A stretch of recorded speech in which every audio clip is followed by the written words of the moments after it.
Welcome to the Deconstructionist Deep Dive, the podcast that doesn't just accept the story. We break it. We examine the pieces. And expose the machinery inside. Let's dive in. Let's dive in. So, here's a thought. What if Jordan Peterson's whole brand, this idea of order, isn't actually the solution to chaos? What if it's maybe the most profitable product of chaos? Exactly. Today we're taking a closer look, really digging into a huge cultural thing, the Jordan Peterson brand and message. Yeah, we've got some really fascinating source material here. It really dissects his public image, his teachings, quite thoroughly. And our job, for you listening, is to pull out the most critical bits from this material. Right. We want you to get not just what he's saying, but how it all works. And maybe the big question, why does it connect so strongly with so many people right now? We're looking for those hidden gears, you know. Okay, so let's jump right in. The sources point to the central paradox almost immediately. The official story, the one that's, sold to everyone, it's all about order, responsibility, meaning. Right, the antidote to chaos. Yeah. It sounds like a clear map, doesn't it? Get your life together, here's how. Exactly. A promise to lead you out of the messiness of life. But this is where our source material gets really interesting. It makes you ask, okay, why does this work? Yeah. Because these sources, they highlight this, well, stark contrast with his public reality. What we actually see. How so? Well, they describe him as someone often right in the middle of cultural chaos, constant conflict, this kind of performative anger. And a brand that seems, kind of ironically, to feed off the exact things he warns against, like identity politics and victim narratives. Precisely. So the analysis suggests he kind of embodies the chaos that he says he'll help you conquer. So it's not just a minor inconsistency they're pointing out. No, not at all. The material calls it the primary contradiction. Right at the heart of it. Huh. The idea being that the thing he argues against, he actually seems to embody it and, well, profit from it. That's the argument presented. Yeah. Yeah. It suggests we need to look beyond the sermon, basically. Yeah. Look at the practice. And how that gap, that disconnect might not be a bug, but actually fundamental to why it's all so successful. It definitely makes you question the whole foundation, right? The authenticity, the real impact. What strikes you most about that initial framing, seeing that disconnect laid out? Honestly, it's the sheer audacity of that contradiction, as the sources frame it. It makes you wonder if the success isn't in spite of the chaos. But because of it. Exactly. Maybe the chaos is the product. Okay, so let's dig into the specifics of his actual doctrine. Right. The sources, they don't just call it self-help. They describe it as this sophisticated power structure. Power structure. How so? It's presented as this mix, right? Jungian archetypes, a bit of evolutionary psychology, this almost religious call for personal responsibility. Okay, I follow that. But how does that exert control, like the sources say? Well, it's not just the advice itself, it's fundamentally how it shapes reality for the listener. It gives you this pre-packaged way to see the world. Which can feel really solid and comforting when things are confusing. Totally. But the sources argue it can also be really limiting.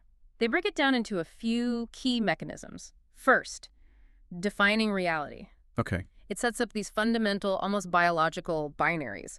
Order versus chaos, masculine versus feminine, competence versus incompetence. Like, this is the true structure of things. So it creates a map, a supposedly objective map. Right, a map for followers to accept. Second, controlling discourse.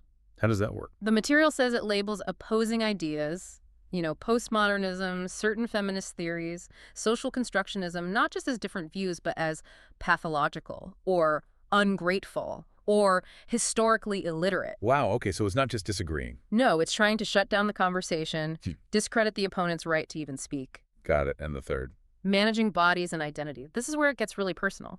It frames things like wanting equality of outcome as dangerous. It presents transgender identity as potentially catastrophic.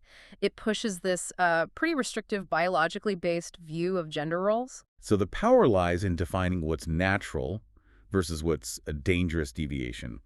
Controlling thought, but also how people see themselves, their bodies. Exactly. That's the argument. And connecting that back, you can see why it resonates. Right? Yeah, it offers clear definitions. This is true, this is natural. In a world that feels incredibly complex and shifting, that's appealing. Even if, as the sources suggest, those answers narrow things down quite a bit. Right. It provides certainty, maybe at the expense of nuance or other possibilities. The sources also talk about his historical thinking. How he apparently reframes Western history. Oh, yeah. How so? Not as, a story involving patriarchy or colonialism or systemic inequalities, Oh, best. but more like this heroic struggle, almost gender neutral, Oh, you can. against the absolute catastrophe of existence. It shifts the whole focus. Ah, that's quite a reframing. So what do the sources say gets erased when you frame history like that? Well, it pushes aside the specific historical struggles tied to gender, race, class. And any critique of those historical systems can then be framed as just ingratitude. This is the best society ever. Stop complaining. That definitely dismisses a lot of lived experience, a lot of historical pain. Yeah. That's a crucial point for understanding the human side of it. Absolutely. And from what the sources call a strategic thinking angle, Okay. this whole doctrine provides cover for certain socially conservative stances. Oh.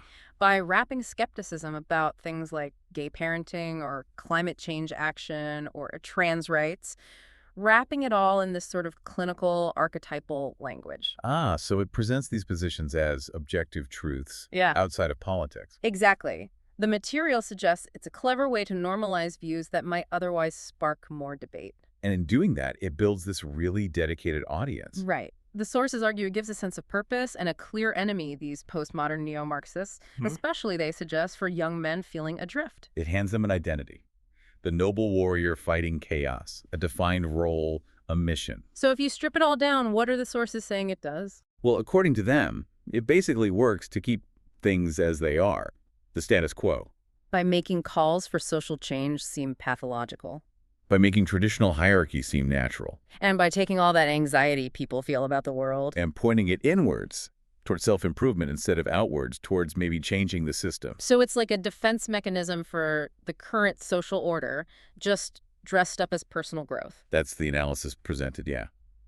Now, moving from the ideas to the whole phenomena around Peterson, Right, the culture surrounding him. the sources argue that this unofficial culture often looks exactly like the chaos his teachings are supposed to fix.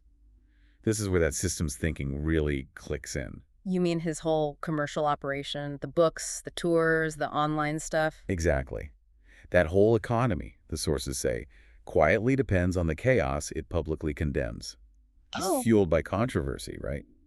By the public arguments, the battles with the ideologically possessed left, as he calls them. So the market actually rewards the conflict. People want to see someone trigger the libs, essentially. That seems to be the argument. The material suggests there's a high demand for that kind of figure, and he provides it. The system pays for the drama. Interesting. So the story isn't just 12 rules. No, the sources say the real narrative is this big culture war.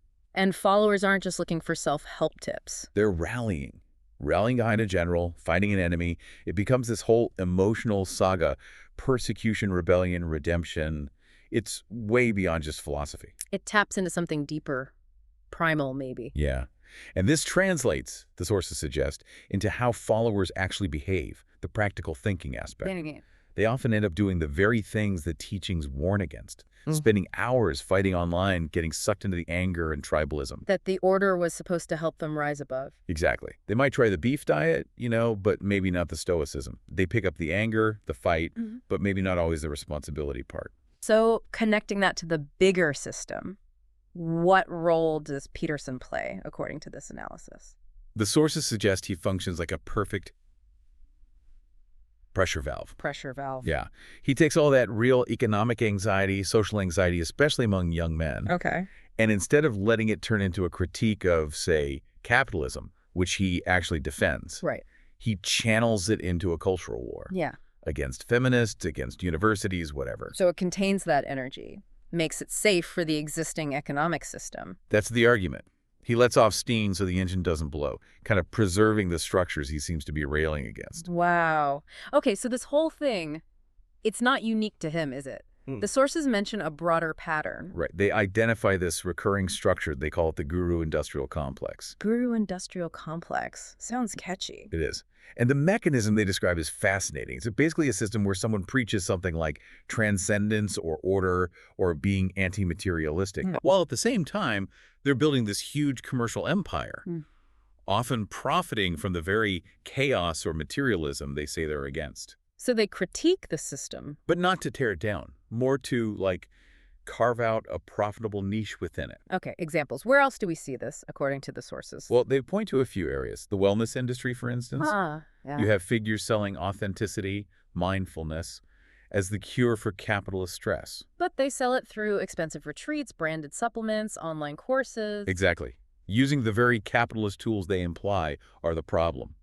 Like selling $100 anti-materialist jade eggs or something. Right. Got it. What else? Televangelism. Preachers condemning greed from, multi-million-dollar setups. Funded by donations, often from people who don't have much money. Precisely. The product faith is intangible, but the revenue is very, very material. Any historical examples? They mention Ayn Rand, preaching radical individualism, virtue of selfishness. But reportedly took Social Security later in life, under a different name. That's the example given. The ideology of total independence clashing with the reality of relying on a collective system. So once you see this pattern... You start seeing it everywhere, right? It's this loop. Diagnose the disease, then sell the cure. But you kind of need the disease to keep selling the cure. Because the disease is the market. Okay, let's focus on two specific deceptions the sources highlight in this complex. First, the myth of the reluctant warrior. The reluctant warrior. What's the core idea there? It's described as this kind of emotional bait and switch. How so? Well, Peterson often says he doesn't like conflict, finds it exhausting. Right, I've heard that. Yet his whole public image, his commercial success, it's built on jumping into the biggest, most dramatic fights available. So he's monetizing a war he claims he doesn't even want to fight. That's the analysis, crafting this narrative that he's doing it reluctantly as a sacrifice. And that reluctance itself becomes part of the appeal. Makes him seem noble. Exactly. And this isn't unique, right? Think of the politician. I hate fundraising, but I have to do it. Or I'm draining the swamp while being part of it. Or the tech CEO. We're just connecting people while selling their data. Right. The performance of reluctance is powerful. It makes you look virtuous even while you're deep in the profitable conflict. It kind of disarms criticism. So this lens helps you see the anger, the conflict, not as a burden he carries, but as his core product. And recognizing that performance, the sources say, is key to seeing the war as a business model. The reluctance is marketing. Okay. What's the second deception? The illusion of rejected identity politics. This one. He claims to reject identity politics. Strongly. But the sources argue this is a false claim. How do they argue that? They point to the whole intellectual dark web thing he was part of. He says, no identity politics, but the argument goes, he builds the ultimate identity brand. Which is? The identity of being the person who is above identity. Okay. So the unifying thing isn't an idea, but an identity marker. Exactly. Like, we are the people who feel targeted by wokeism. That itself becomes a group identity, a tribe. Even if the tribe's banner says we're not a tribe. Precisely. And again, parallels exist. The person claiming to be colorblind while benefiting from racial structures. Or the men's rights person claiming equality while focusing only on a male victim narrative. Right? The sources suggest denying you're playing the identity game is often the shrewdest move within that game. It lets you operate freely while claiming neutrality. So this analysis helps you see his movement not as anti-tribe, but as just another tribe. Yeah, the fight isn't really tribalism versus universalism. It's just different flags, different tribes competing. And seeing that lets you step back and judge the ideas themselves, not just pick a side based on loyalty. Okay, so wrapping this all up, the sources conclude Peterson isn't really a paradox to figure out. He's not. No, he's more like proof. Proof of this wider principle. The most successful brand of order is often one that's constantly fighting chaos. So the inconsistency isn't a flaw. It's the engine. That's the argument. The perceived incoherence is the point. So the image of the, tearful prophet who also eats only beef and fights chaos, that's the perfect product for right now. From this perspective, yes. Perfectly suited to a chaotic time. The advice is, stop trying to make it all fit together logically. Don't try to reconcile the weeping man with the one mocking victimhood. Or the lobster hierarchy guy with the devoted husband guy. The contradiction is the engine driving it all. So the takeaway isn't pick Peterson's order or pick the left's chaos. No. The takeaway, according to this analysis, is to see that both sides, to some extent, are performances within a marketplace of ideas and identities. Reject the binary. And instead, see the whole phenomenon as a symptom, a really interesting, really profitable symptom. Of this deep, maybe beautiful, maybe messy, Definitely hypocritical hunger for meaning. In a world that's very happy to sell that meaning back to you. Buy the book, buy the lecture ticket. And that's our deep dive for this week. Remember, the most dangerous illusion is the one you don't know you're in. But now you know. So here's our question for you. Where will you see this guru industrial complex, this pattern of someone selling the cure for the chaos they actually need? Where will you spot that playing out in the next day or so? Maybe in the news, an advertisement, some other influencer you follow. Once you see the pattern, you really can't unsee it. Let us know in the comments. Question the narrative. Deconstruct the dogma. See the system. We'll see you next time. Stay skeptical.